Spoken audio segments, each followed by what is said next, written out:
할렐루야. 우리 좌우에 계신 분들 인사드리겠습니다. 저랑 같이 예배 드려서 감사합니다.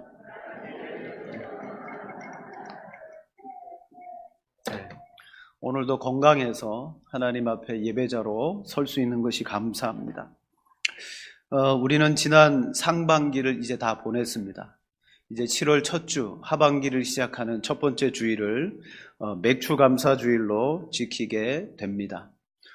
이 맥추감사주일은요, 이 농사의 절기와 관련이 있습니다.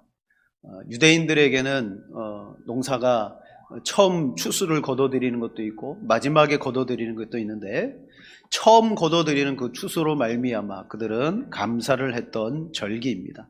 물론 이 맥추감사주일은 신약의 오순절에 성령이 임하심으로 말미암아 이제 완성되어진 절기입니다. 굳이 우리가 맥추감사주일을 지켜야 되느냐라고 따지면 안 지킬 수도 있습니다. 왜냐하면 예수님께서는 구약의 모든 율법과 절기들을 다 이루셨거든요. 이제 또다시 우리가 그런 율법을 답습할 필요는 없습니다. 다만 우리가 감사라는 그러한 어떤 초점에서 우리가 1년 반을 살았는데 하나님 앞에 돌아보면서 감사의 시간이 필요하지 않느냐, 그래서 우리 교회는 절기를 지키고 있습니다. 자, 지나온 반년을 돌아볼 때 여러분은 잘 사셨습니까? 아니면 내가 생각할 때 나는 잘 못 살았나요? 마음으로 한번 대답해 보시기 바랍니다. 자, 내가 잘 살았는지 못 살았는지 그걸 판가름하기 위해서는 내 마음에는 분명한 잣대가 있어야 돼요. 기준이 있어야 되는 거죠. 기준 없이 잘 살았다 못 살았다 말을 못합니다. 어떤 기준이 내 마음속에 있어서 내 인생을 평가하는 것입니다. 판단을 내리는 것입니다. 그 기준 아래 잘 살았다라고도 할 수 있고, 그 기준 아래 나는 모자라다 그렇게 평가할 수도 있습니다. 오늘날에 들어와서 여러분, 이 세상의 대부분을 평가하는 프레임, 잣대가 있는데 그게 뭐냐면 성공했냐 실패했냐 그 프레임, 그 잣대들하는 거죠. 정치, 사회, 교육, 문화, 종교, 여러분 모든 분야, 그 어떤 분야를 가리지 않고 모든 분야에 통용되고 있는 잣대가 이겁니다. 성공이냐 실패냐. 여러분, 어느 분야에 가든지 성공한 사람과 실패한 사람으로 나뉩니다. 대개 성공한 사람들은 어떤 사람들입니까? 그 분야, 그 어떤 모습 속에서 사람들에게 인기가 있고 각광을 받는 사람, 그런 사람은 성공한 사람이에요. 마치 우리 개미의 세계를 비유로 하자면 여왕개미와 같은, 막 떠받들여 죽어요. 그 여왕개미가 탑이잖아요. 그런 존재가 성공한 사람이 아닌가. 반면 성공하지 못한 사람들은 무엇으로 비유될까요? 그 여왕개미를 떠받들면서 일하는 일개미라고 생각할 수가 있습니다. 자, 어떤 사람은 여왕개미 같고 어떤 사람은 일개미 같고, 나도 언젠가 여왕개미가 돼야지, 그런 마음을 갖게 되는 프레임이 뭐냐? 성공과 실패라는 프레임이라는 겁니다. 우리는 그 잣대로 내 인생을 판단할 때, 여러분 전반기의 삶이 어떻습니까? 성공했습니까? 실패했습니까? 만약에 실패라고 여겨진다면 오늘 우리는 하나님 앞에 감사의 거리를 찾기가 힘들 거예요. 그나마 그 기준 안에서 그래도 괜찮은데 라고 하면 그것 가지고 감사하겠죠. 자, 오늘 본문의 예수님은 어떤 분일까요? 여러분, 이 잣대를 가지고 예수님을 한번 우리는 바라보면 좋겠습니다. 여러분, 이 잣대는 어쩌면 예수님도 실패자로 만들 수가 있다는 거예요. 자, 이 잣대로 오늘 본문에 읽었던 등장하신 예수님을 적용하면 예수님은 성공한 축에 들어가느냐 실패한 쪽에 들어가느냐? 철저하게 실패한 쪽에 들어갑니다. 왜 그렇습니까? 여러분, 갈릴리 지방의 많은 고을에 가서 엄청난 권능, 기적, 병고침, 귀신을 쫓아내심, 놀라운 권능들을 행했음에도 불구하고 그 고을 사람들이 아무도 회개하지 않고 돌아오지 않는, 자, 권능이 나갔지만 이 나간 권능에 비해서 열매가 없는 거예요. 그래서 예수님은 그들을 향하여 책망하십니다. 차라리 소돔과 고모라 성이 더 낫다. 우리가 잘 아는 아프리카에서 의료 사역으로 마치 성자라고 불리는 슈바이처 박사, 우리 위인전에 꼭 등장하죠. 그분이 1952년 노벨 평화상도 받았는데, 원래 이 슈바이처 박사는 의사가 아닙니다. 이분은 철학자고 또 독일에 있을 때는 목회자고 아주 유명한 신학자입니다.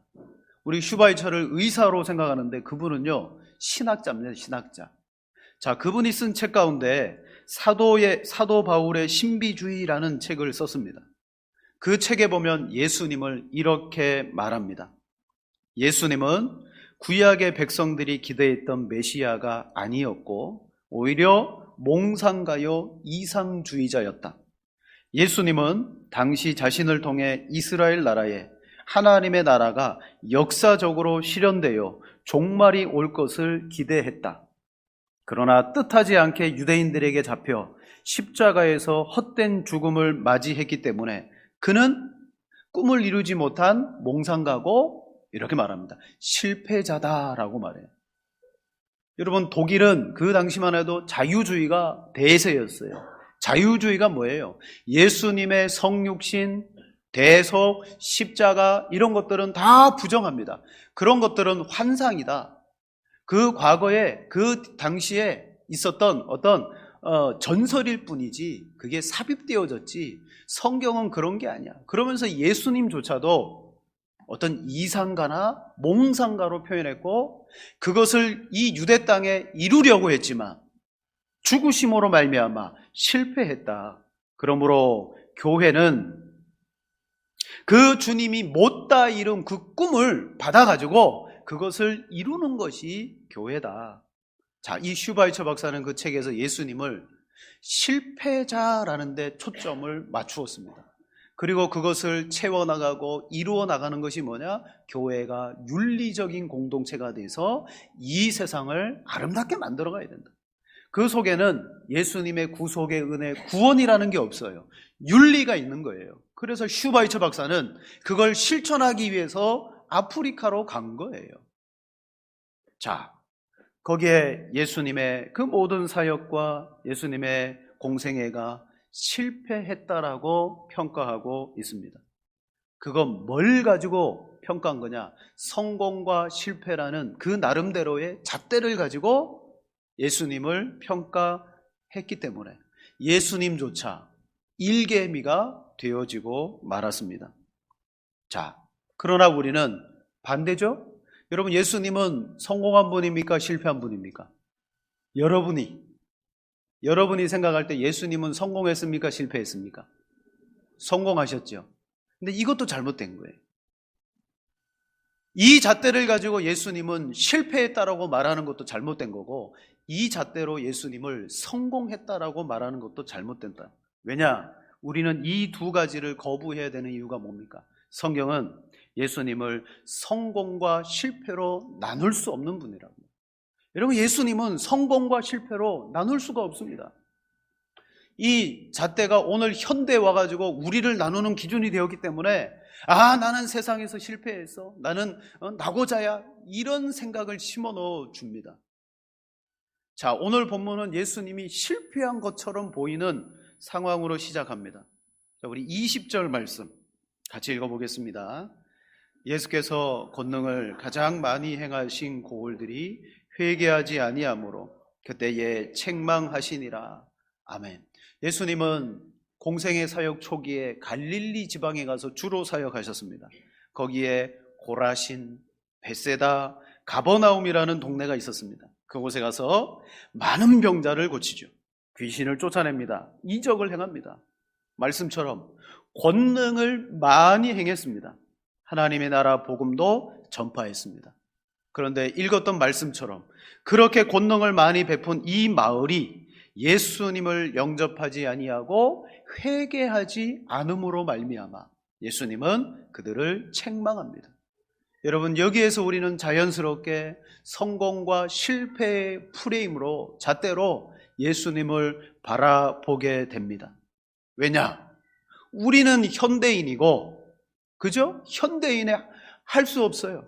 저와 여러분은 현대인이기 때문에 태어나면서부터 지금까지 우리가 은연중에 가지고 있던 그 잣대로 성경을 볼 수밖에 없는 거예요. 그걸로 딱 보면 예수님은 실패했구나. 그렇게 권능을 많이 베풀었는데 회개하는 사람이 없네? 그리고 예수님이 그들을 책망하시네? 예수님은 실패했다라고 여겨질 수가 있다라는 거예요. 그래서 어떤 사람은 이 본문을 가지고 예수님도 실패했구나. 그럼 나도 실패할 수 있겠구나. 나의 어떤 실패를 정당화하기까지 한다는 거예요. 그런 본문이 아닙니다. 오늘 예수님이 권능과 함께 복음 전파를 쏟아 부었지만 그들이 회개하지 않았어요. 중요한 것은 여러분 그곳에 얼마나 많은 권능을 행했느냐, 권능의 양의 문제가 아니더라는, 그렇게 많이 쏟아 부었는데 열매가 없다? 여러분 권능이 많거나 적거나의 문제가 아니라는 거예요. 오늘 초점은 예수님도 그렇게 많이 권능을 투자했는데 얻은 게 없다, 실패했다, 그 초점이 아니라 그렇게 하셨음에도 불구하고 저들이 회개하지 않더라라는 것에 대한 완악함에 대한 말씀이라는 거예요. 여러분 우리 인간의 완악함에 대한 말씀, 성경에 보면 하나님께서 사울 왕을 세우시고 얼마 지나지 않아 그를 폐위시켜 버립니다. 이스라엘의 첫 번째 왕.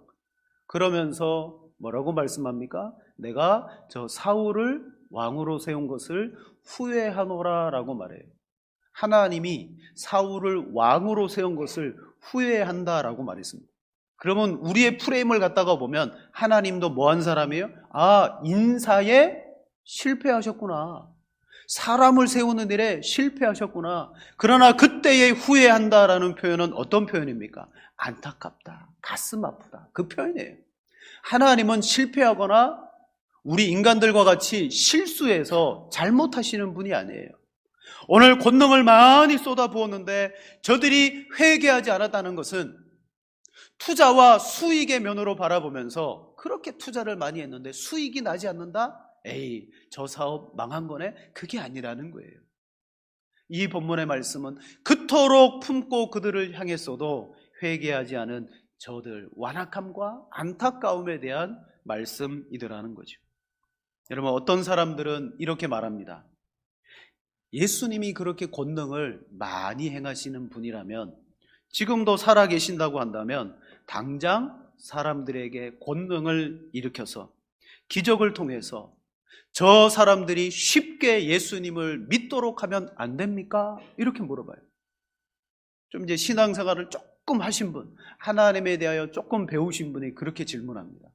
하나님이 지금 권능을 많이 행해가지고 저 사람들에게 쉽게 예수님 믿게 하면 안 됩니까? 될 것 같죠. 그러나 오늘 말씀해 보면 사람들의 회개와 변화는 권능이 있고 없고, 권능을 적게 행하느냐 많게 행하느냐 양의 문제가 아니더라는 거지. 권능을 많이 행해도, 여러분 저와 여러분들은 권능을 많이 경험해도 하나님 앞에 그 은혜를 걷어차 버릴 수 있는 사람이라는 거예요. 그게 우리들입니다. 자, 고라신, 벳세다, 가버나움 사람들과 비교해서 나는 그렇지 않을 텐데 라는 마음을 혹 가진다면 그게 무슨 마음이냐? 그게 교만함입니다. 나는 저런 권능을 경험하면 나 예수님 믿겠는데? 그게 교만이에요. 결국 예수님은 그들을 향하여 책망하십니다. 24절, 내가 너희에게 이르노니 심판날에 소돔 땅이 너보다 견디기 쉬우리라. 오늘 주님은 그곳에서 많은 일을 행했지만 그러나 열매가 없었다. 그러므로 예수님은 실패했다라고 말하면 안 된다는 거예요. 오늘 본문은 주님의 실패가 아니라 뭘 보여줍니까? 결국 그 주님을 받아들이지 않은 그 인생들의 실패를 말하고 있습니다. 모든 것을 쏟아 부어서도 결코 회개하지 않는 그들을 향한 예수님의 안타까움, 그 좌절의 마음을 표현하고 있습니다. 결코 우리처럼 현대에서 말하는 것처럼 그렇게 많은 것을 투자했는데 얻지 못했으니 예수님도 실패했다라고 여러분 하면 안 된다는 거예요. 여러분, 오늘 우리 인생도 그와 같다는 거죠. 실패와 성공의 잣대로 지나온 우리의 삶을 돌아보면요, 100이면 100, 나는 실패한 자야 라고 할 수밖에 없을 거예요. 왜냐? 다른 잣대가 없기 때문에. 우리는 그 잣대로 바라보면서 오늘 이 감사의 주의를 지키지만 우리에게 진정한 감사가 일어나지 않는 이유는 뭐냐? 나는 감사할 게 없다라고 생각하는 거예요. 내 인생에는 정말 사람들 앞에 보란 듯이 꺼내어 놓을 수 있는 자랑거리가 없는 것 같아라고 오늘 우리 인생에 여러분 투자했음에도 불구하고 거두어들이지 못한 것들 때문에 나는 실패했다라고 할 수 있다는 것이죠. 자, 오늘 주님은 그런 실패의 관점으로 봐서는 안 되는 분이다. 자, 그 관점을 가지고 있으면 오히려 우리는 예수님조차도 실패자로 만들 수가 있습니다. 하나, 두 번째, 예수님은 하나님 안에서 감사하고 있습니다. 자, 큰 낙심이 예수님께 있었습니다. 저 마을들에게 권능을 많이 쏟아 부었는데 아무 일이 일어나지 않습니다. 즉 회사로 치자면 어떤 새로운 사업에 비전을 바라보고 엄청나게 투자를 많이 했는데 수익이 나지 않는 거예요. 여러분, 예수님은 그런 어떤 고리 사업자가 아니에요. 내가 많이 줬으면 너희도 많이 줘야지. 거기에서 낙심하거나 실망하시는 분이 아닙니다. 예수님은 결과가 좋지 않기 때문에, 실패했기 때문에 낙심하는 것이 아니다라고 말해요. 대신 오늘 말씀해 보니까 이 암울한 상황 속에서 주님은 하나님의 뜻 안에서 오히려 감사하고 계시더라. 즉 성공과 실패의 프레임으로 분명히 실패하신 분으로 보여지지만, 그러나 바로 몇 절 뒤에 넘어가면 그게 아니라 하나님이 주신 뜻 안에, 하나님의 관점 속에서 예수님은 감사합니다. 우리 25절을 같이 읽겠습니다. 그때에 예수께서 대답하여 이르시되 천지의 주제이신 아버지여, 이것을 지혜롭고 슬기 있는 자들에게는 숨기시고 어린아이들에게는 나타나심을 감사하나이다. 아멘. 저 마을의 사람들이 권능도 행하고 이적도 보여주고 많은 것을 행했지만 결국 복음을 받아들이지 않는 그런 낙심과 좌절의 상황임에도 불구하고 예수님은 하나님 안에서 어린 아이와 같은 사람들에게 하나님이 계시되어지심을 뭐하느냐? 감사하고 있습니다. 우리 같으면 여러분 감사 못할 거예요. 망했는데요. 투자했는데 망했어요. 아무것도 없어요. 건진 게 없어요. 그럼 우리는 만나는 사람마다 나 망했어, 나 끝났어, 100이면 100 이렇게 말할 거예요. 그러나 예수님은 그것에서 시선을 떼시고 또 다른 사람을 바라봤는데 어린아이와 같은 사람을 바라본 순간 어떻게 여기셨느냐? 하나님 감사합니다 라고 고백하고 있더라는 거죠. 즉 낙심해야 될 상황임에도 불구하고 천지의 주제이신 아버지의 관점을 통해서 어린아이를 바라보니 감사할 거리가 넘쳐나고 있습니다. 여러분, 이 세상은요 시장 경제입니다. 시장 경제가 뭐예요? 시장 경제는 투자, 그 시장이 돌아가는 원리가 투자가 있고 수익이 있고 또 재투자가 있습니다. 이런 시장 경제 개념을 가지고 여러분 우리가 이 본문을 또 접근해 보십시오. 예수님이 감사하는 게 이해가 안 됩니다.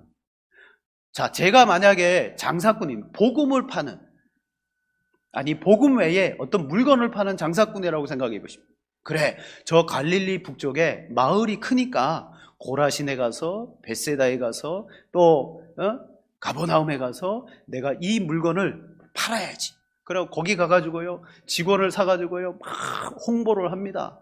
뭐 개업 홍보를 하고 이벤트를 하고 선물을 막 나눠주고, 그리고 나서 이제 사람들이 많이 오겠지 하고 기다렸는데 하루 이틀 지나도 내가 투자한 것에 비해서 아무도 찾아오지 않는 거예요. 그럼 여러분 그거 성공한 거예요? 실패한 거예요? 여러분 투자와 수익의 관점에서 바라봐도요 그거 실패한 거예요. 권능을 그렇게 많이 쏟아부었는데 아무도 회개하지 않는다? 실패한 거예요. 그래서 제가 실패한 그 마음을 가지고 터덜터덜 내려오는데 동락 꼬마 애들이 아저씨 그게 뭐예요? 그거 저 하나 팔아주세요. 여러분 원래 장사는요 도매로 팔아야 되잖아요. 그거 하나 저한테 파세요. 아이에게 10원짜리 20원짜리 파는 거예요. 여러분 10원짜리 20원짜리 푼돈으로 100원짜리 팔아가지고 그게 돈 됩니까? 아무것도 돈이 안 되는 거예요. 아무것도 아니에요. 야 저리가 피곤해. 쫓아낼 수밖에 없어요. 여러분 상황이 그렇지 않습니까? 예수님이 복음을 저들에게 주기 위해서 엄청난 권능에 투자를 했는데 아무도 오지 않아요. 근데 돌아가는 낙심하고 좌절한 마음으로 가는 길에 어린 아이들이 천지의 주제이신 하나님의 은혜로 말미암아 저들이 하나님과 예수님을 받아들이고 있는데 그걸 바라보면서 예수님께서 감사하고 있습니다. 오 하나님 감사합니다. 사랑하는 성도 여러분, 이 세상에서 배울 만큼 배우고 지식 있고 똑똑하고 가졌다라고 말하는 사람에 의해서 예수님은 거부를 당하시고요. 오히려 미련하고 어리석어 보이는 어린아이들에게 예수님이 환영을 받으십니다. 우리는 이런 사람을 보고 좀 바보 아니야? 여러분 어린아이들에게 환영받는 사람이 온전한 사람이겠습니까? 그러나 예수님은 분명히 말합니다. 지혜롭고 슬기 있는 자들에게는 숨기시고 어린아이들에게 나타내심을 감사합니다 라고 고백했습니다. 자, 여러분 예수님은 지금 우리와는 다른 눈을 가지고 계신 거예요. 우리와는 다른 관점을 가지고 계셔요. 우리 같으면 실패했다, 우리 같으면 망했다라고 할 거예요. 아, 나의 전반기의 인생은 정말 저는 자랑할 게 없습니다. 망했습니다. 앞으로 하반기에 어떻게 살아가야 될지 모르겠습니다. 소망이 없습니다. 그렇게 해야 될 상황에 주님께서는 오히려 낙심하였지만 하나님 안에서 감사하고 있더라는 거죠. 여러분 우리 시골교회나 개척교회를 하시는 목사님들 아주 고군분투하십니다. 그 목사님들의 목회는요 가만히 있지 않아요. 월요일부터 토요일까지 그냥 동네 바깥에 나가가지고 만나는 사람들마다 어떻게 하면 교회를 알릴까 친절하게 인사하고요. 그리고 애써 그 집안에 무슨 일이 있는지 막 물어보고요. 또 밭에서 일하면 잠깐만 기다리라 그러고 집에 가서 작업복 갈아입고 밭에 가고 같이 일해주고요. 여러분 다 그렇게 하는 게 뭐예요? 어떻게 하면 저 사람들을 교회로 이렇게 좀 모셔올까?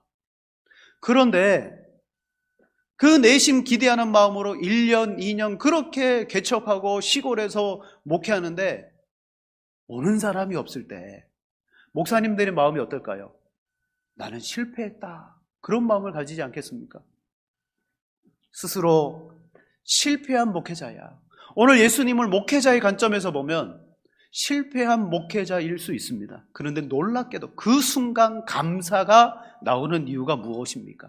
하나님은 예수님에게 하나님이 하시는 놀라운 눈을 열어 보여주시더라.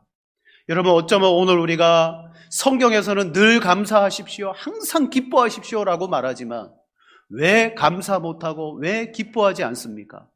우리는 태어나면서부터 세상의 잣대로 인생을 그대로 바라보면 내 인생에 감사할 건 하나도 없어요. 그냥 기뻐할 건 없는 거예요. 다 실패요, 절망입니다. 자, 오늘 예수님이 우리에게 보여주시는 건 뭐예요? 하나님의 뜻 안에서 바라보니까 이게 감사더라. 자, 우리 성경 말씀 26절 같이 읽겠습니다. 옳소이다. 이렇게 된 것이 아버지의 뜻이니이다. 아멘. 여러분 우리의 뜻과 우리의 관점으로 예수님 바라보면 예수님도 실패했구나. 그렇게 바라볼 수밖에 없지만 예수님은 아니었어요. 이것이 하나님의 뜻입니다. 그러므로 감사합니다. 사랑하는 성도 여러분, 세상은요 물량주의입니다. 누가 더 많은 것을 가지고 있느냐, 외모지상주의입니다. 누가 더 외적으로 자격, 학력, 어떤 많은 것들을 가지고 있느냐, 능력 우선주의입니다. 얼마나 많은 능력을 가지고 있느냐, 실용주의입니다. 그걸 내 삶에 어떻게 잘 적용하느냐. 우리는 이런 것들로 우리 인생을 평가하다 보니까 거기에 조금만 모자라면 우리는 나는 안 돼 라고 생각하는 것입니다. 그러나 우리의 눈을 적어도 그리스도인들, 신앙인들은 하나님의 뜻 안에서 바라볼 수 있는 여러분 그런 눈을 가져야 될 줄로 믿습니다. 여러분 권능을 많이 행한 거 맞습니다. 엄청난 것을 그 마을에 쏟아부은 거 맞습니다. 그러나 회개하고 돌아온 사람이 없습니다. 이게 현실입니다. 당연 낙심하고 절망하는 마음이 예수님에게 몰려왔습니다. 그러나 예수님은 오히려 어린 아이들이 하나님에 대하여 알아가고 그 아이들이 예수님을 영접하고 예수님을 만나는 모습 안에서 감사를 가지게 되었고 그 감사가 이것이 하나님의 뜻이라는 사실을 알므로 그 낙심과 절망이 바뀌더라라는 사실입니다. 여러분 오늘 본문에 등장하는 어린아이들은요 글자 그대로 나이가 어린 어린아이들일 수도 있어요. 하지만 성경이 어린아이라고 표현하는 많은 비유가 뭐냐? 그것은 어리석은 사람들, 서투른 사람들, 미숙한 사람들, 철없는 사람들을 은유적으로 가리키는 거예요. 세상에서는 정말 인정하지 않는 사람입니다. 세상에서는 지혜도 없고 학벌도 없고 물질도 없고 어디 명함을 꺼내놓을 수 없는 그런 모자란 사람들임에도 불구하고 예수님은 그 사람들이 하나님 안에서 복음을 받아들이고 하나님의 계시를 받아들이는 그것 자체로 예수님은 감사하더라. 사랑하는 성도 여러분, 오늘 여러분의 인생을 무엇으로 바라보고 계십니까? 어떤 눈으로 바라보고 계십니까? 그 눈이 내 인생을 뭐라고 평가하고 계십니까? 실패했다, 망했다, 안 된다, 끝났다, 혹시 이런 평가가 나오지 않습니까? 여러분 그 기준이 뭔가를 한번 잘 생각해 보십시오. 오늘 예수님의 기준은 세상의 기준이 아니라 하나님의 관점, 뜻이었어요. 그것으로 예수님의 사역을 바라보니 오히려 하나님 감사합니다라고 고백하고 계십니다. 성경에 보면 예수님께서 감사하신 4번의 감사가 등장합니다. 그 감사가 뭐냐? 첫 번째 오늘 본문의 감사예요. 그 동네에서 권능을 많이 행했지만 실패라고 하십시다. 실패했음에도 불구하고 예수님은 곧바로 어린아이를 바라보면서 감사했습니다. 이건 무슨 감사입니까? 하나님 안에서의 감사입니다. 두 번째로 예수님은 오병이어의 표적을 일으키실 때 감사했습니다. 마가복음 6장 41절에 보면 물고기 2마리를 가지사 하늘을 우러러 축사하시고 이때 축사가 감사입니다. 그리고 나누어 주었거든요.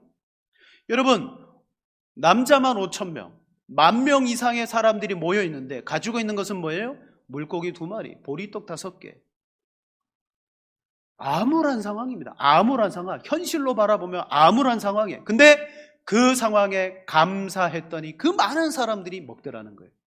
그 물고기 2마리와 보리떡 5개만 바라본 것이 아니라 축사하고 계시는 그 하나님을 향하여 바라보더라는 거예요. 하나님의 관점에서 하나님의 뜻에서 감사가 나온 결과 많은 사람들이 먹습니다. 세 번째 감사는 죽은 지 사흘이나 되었던 나사로의 무덤 앞에 갔을 때 요한복음 11장 41절 돌을 옮겨 놓으니 예수께서 눈을 들어 우러러 보시고 이르시되 아버지여 내 말을 들으신 것을 감사하나이다 그랬어요. 그럼 감사할 상황입니까? 나사로가 죽었습니다.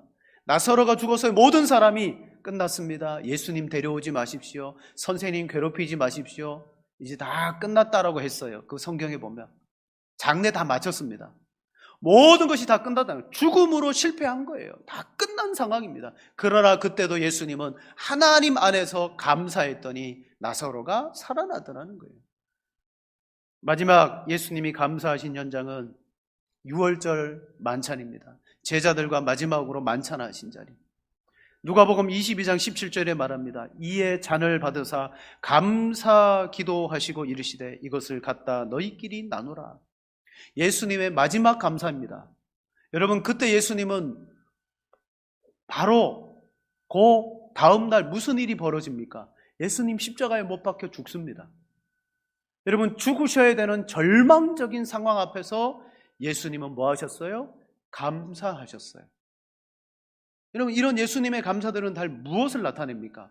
오늘 우리의 관점으로 바라보면 시장 경제의 관점, 성공과 실패의 프레임의 관점, 이런 걸로 바라보면요, 성경에 등장한 사람들은 다 실패한 사람이에요. 투자 대비 아무것도 얻지 못한 사람들입니다. 그러나 그들은 하나님 안에서 하나님의 관점으로 바라보았다. 그랬더니 예수님부터가 불가능하고 암울하고 죽음이 있고 소망이 없는 그 자리에 감사 기도가 나오며 감사가 되어지더라는 것입니다. 사랑하는 성도 여러분, 하나님께서 오늘 우리의 삶에 수많은 삶의 모습들과 현장들을 두셨습니다. 여러분은 그때 살아오면서 낙심도 할 거고 절망도 할 거고, 그래서 스스로 내 인생을 평가 내릴 겁니다. 나는 실패했구나. 여러분, 그 실패가 과연 하나님의 뜻입니까? 하나님께서 바라보시는 관점입니까? 아까 우리 개척교회 시골교회 목사님들, 자, 그렇게 전도해갖고 한 명, 두 명 이렇게 모았는데, 근데 이 모아진 성도들이 오랫동안 신앙생활하면 좋은데 또 어느 날 마음의 시험에 들어서 나 교회 안 나온다고 나가버리면, 목사님 그렇게 나는 목회 실패했다. 그러나 과연 그게 실패일까요? 하나님 앞에 갔을 때 하나님이 그런 목회와 그 인생을 어떻게 평가하실지는 아무도 모르는 거예요. 아무도 모릅니다. 여러분, 예수님께서는 오늘 본문 전도의 실패의 현장 같고 많은 사람을 먹일 수 없는 그런 들판의 상황 속에서, 불가능하죠, 죽은 지 사흘이나 돼요, 다 끝났다라고 말하는 그런 상황 속에서 이제 십자가에 못 박혀 죽어야 될 시간이 임박한 위기와 다급함의 시간 속에 인간의 눈으로 바라보면 다 실패고 절망입니다. 하지만 예수님은 그 순간 하나님 안에서 조금도 요동하지 않고 감사했습니다. 오늘 성경은 우리에게 이러한 신앙과 이러한 태도를 요구하고 계십니다. 여러분이 신앙생활을 하고 있다는데 과연 그 신앙이 실제 내 삶에 얼마만큼 영향력을 끼칩니까? 실패했어도 그 실패 속에서 하나님의 뜻을 찾으며 감사하고 계십니까? 힘들고 어려워도 내 힘으로는 안 돼도 하나님이 지금 나를 붙들고 계신 그 믿음을 바라보면서 감사하고 계십니까? 그럼 여러분 신앙은 온전하게 세워져 나가는 거예요. 남들 어렵다고, 남들 힘들다고, 남들 실패했다고 나를 바라보면서도 나도 끝났다, 신앙이 있으면서도 그렇게 생각하는 거예요. 그게 불신앙이죠. 성경은 우리에게 요구합니다. 항상 기뻐해라, 쉬지 말고 기도해라, 범사에 감사해라. 이게 뭐다? 너희를 향하신 하나님의 뜻이다. 오늘 예수님은 올소이다, 이렇게 된 것이 아버지의 뜻이니이다 라고 말했어요. 아버지의 뜻 안에서 여러분 사역들을 돌아보니까 이것은 놀라운 감사의 거리가 되더라는 거예요.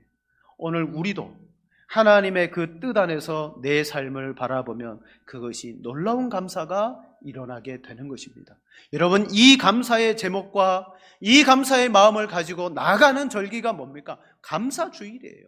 그냥 억지로 헌금 준비해서 감사주일이니까 얼마 헌금할까, 그렇게 해서 하는 게 감사주일이 아니라, 오늘 우리의 삶에 힘들고 어렵고 암울하다 할지라도 세상의 판단과 잣대는 뒤로 하고 하나님이 주시는 믿음의 잣대로 내 삶을 바라볼 때, 그래, 이것도 감사고 이것도 하나님의 은혜로구나. 여러분, 그 부분을 발견하고 우리는 그것 붙잡고 하나님 앞에 나아가야 되는 줄로 믿습니다. 자, 말씀을 마치겠습니다. 여러분, 우리는 다른 사람도 판단하지만 너무나 쉽게 나를 판단하고 있어요. 나의 가족도 판단하죠. 내 자녀도 판단해요. 야, 너 그래가지고 대학 가겠냐? 너 그래가지고 인생 살아가겠냐? 뭘 가지고 판단합니까? 부모님이 태어나면서부터 지금까지 내가 살았던 경험 가지고 그 아이를 판단하는 거예요. 우리는 하나님의 관점으로 바라보면요, 오히려 그 아이 안에 하나님의 놀라운 역사가 숨어 있고 일하고 있다는 것을 여러분 발견하게 될 줄로 믿습니다. 우리는 이러한 판단들, 세상의 판단이 우리 속에 너무 많은 거예요. 그래서 그것 가지고 신앙생활하지만 나를 판단하고 나를 재어보니 여러분 좋은 게 아무것도 없고 감사할 거리가 아무것도 없고 불평 불만할 것밖에 없는 거죠. 여러분, 예수님도 낙심하고 절망해야 될 상황임에도 불구하고 그 속에서 주님 감사했습니다. 오늘 우리에게 원하는 뜻이 이겁니다. 여러분, 감사의 주의를 통해서 주님이 하셨듯이 하나님의 관점과 하나님의 뜻 안에서 내 인생을 바라보고, 여러분 너무 쉽게 나를 판단하지 마십시오. 고린도전서 4장 5절에 이렇게 말합니다. 그러므로 때가 이르기 전 곧 주께서 오시기까지 아무것도 판단하지 말라. 그가 어둠에 감추인 것들을 드러내고 마음의 뜻을 나타내시리니 그때에 각 사람에게 하나님으로부터 칭찬이 있으리라. 여러분, 어정쩡한 기준을 가지고, 세상의 기준을 가지고 함부로 판단하지 마십시오. 마지막 판단은 하나님이 하시는 거예요. 우린 그것 바라보면서 우리가 해야 될 것은 감사하고 기도하고 그리고 기뻐하는 것밖에 없는 줄로 믿습니다. 여러분, 그런 인생, 그런 복을 다 받아 누리시는 성도님들 되시기를 축원을 드립니다. 이제 우리 함께 기도하겠습니다. 하나님.